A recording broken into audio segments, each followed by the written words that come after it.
Hello' everyone, ভালনে আপোনালোকৰ? আশা কৰোঁ নিশ্চয় ভাল। আজি মই মোৰ আন এটা ভিডিঅ'লৈ আপোনালোকক স্বাগতম জনাইছোঁ। আশা কৰোঁ মোৰ ভিডিঅ'টো চাই আপোনালোকে ভাল পাব। ৰাতিপুৱাতে মই যেতিয়া ওলাই গৈছিলোঁ, ফুলপাহ ধুনীয়াকৈ লৰি থকা দেখি অকণমান ভিডিঅ' কৰি থলোঁ। ইমান ধুনীয়া লাগিছে ন ফুলকেইপাহ। ইফালে ল'ৰা শুয়ে আছে, মই আজৰি হৈ গা পা ধুই তাক জগাইছোঁ। চাওকচোন, তাক জগাবলৈ যে ইমান অসুবিধা লাগে, কাৰণ 7:30 জগাই নল'লে সিফালে অসুবিধা হৈ যায়। 7:30 মানে আমাৰ গাড়ী আহি পায়। আৰু কেনেকৈ যে জগাওঁ মানে মোৰ চিন্তাই লাগে।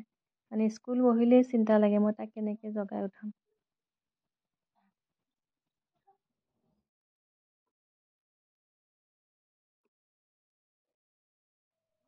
আৰু তাক যেনিবা মই 7:30 ৰেডি কৰি লৈ আছক, ৰাস্তাত সি গাড়ীৰ কাৰণে ৰৈ আছে।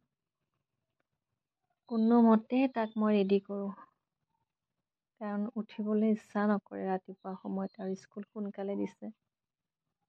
11টাত আমাৰ ছুটি হৈ যায়। 7:30 পৰা, 7:30 নহয় মানে 8টাৰ পৰা। স্কুলৰ পৰা আহিয়েই মই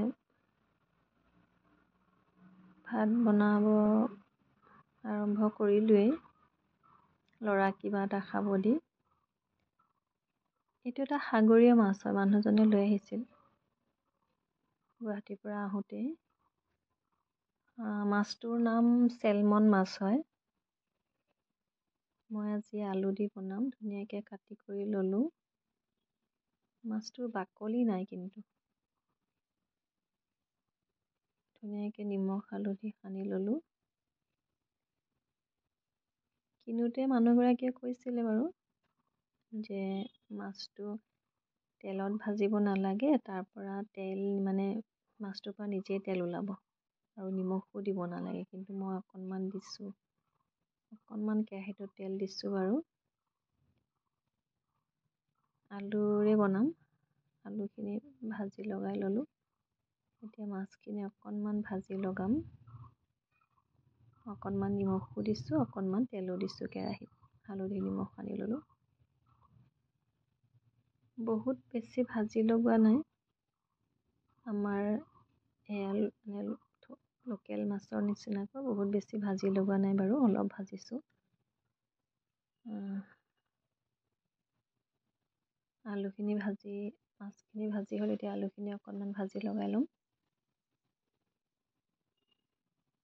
আপোনালোকে বাৰু কেনেকৈ খায় সাগৰীয় মাছবিধ জনাবচোন।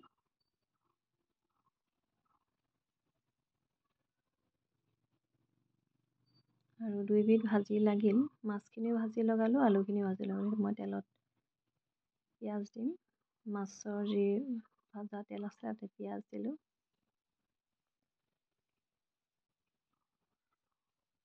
পিঁয়াজখিনি ভাজি লগাইহে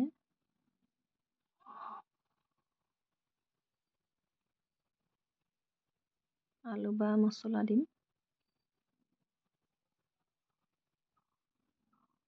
তেজপাত দিলোঁ দুটামান, আৰু এতিয়া মই আলুখিনি তাত দি দিলোঁ। আৰু মই অকণমান জিৰা গুড়ি আৰু মিট মছলা দিম।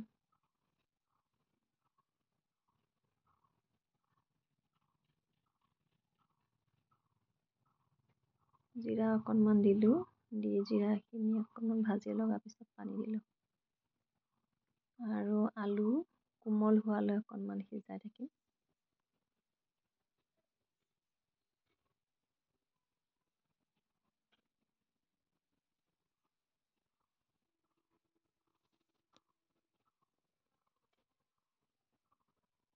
আৰু যেতিয়া আলুখিনি সিজিল,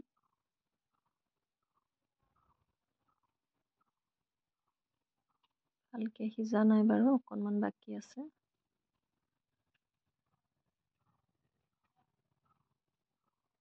আৰু এতিয়া মই মাছ ভাজি থোৱা মাছকেইপিচ দি দিলোঁ।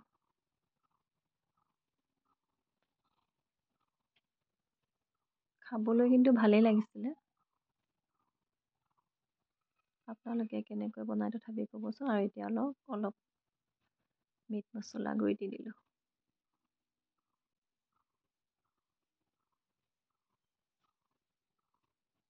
আৰু এনেদৰে মোৰ মাছৰ তৰকাৰীখন ৰেডি হ'ল।